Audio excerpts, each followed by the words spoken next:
Hey guys, it's Isaac here with Sawdust from Scratch, and in today's video we'll be cutting up a massive pine we picked up earlier this year. Not too long ago, a guy that we've previously picked up logs from texted my dad and said that he had a 44-foot long pine we could have if we wanted to come pick it up.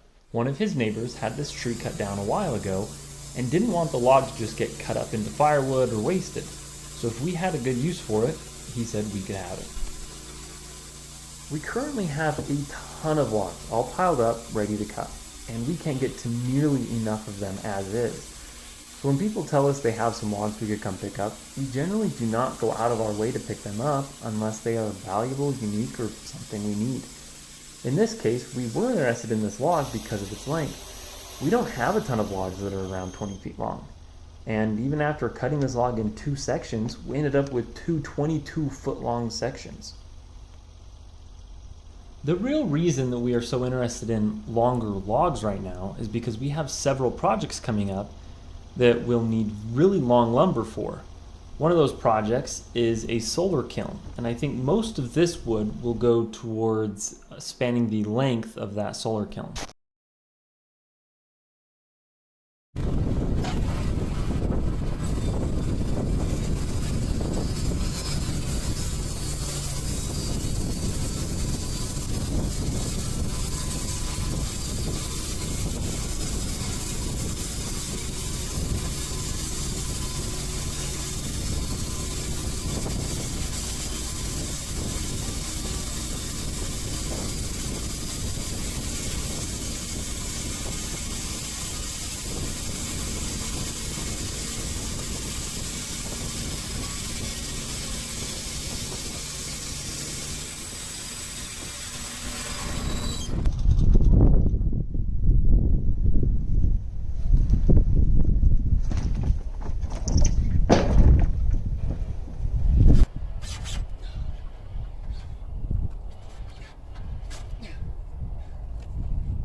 Man, that is the worst. Just ran out of gas on our very last cut.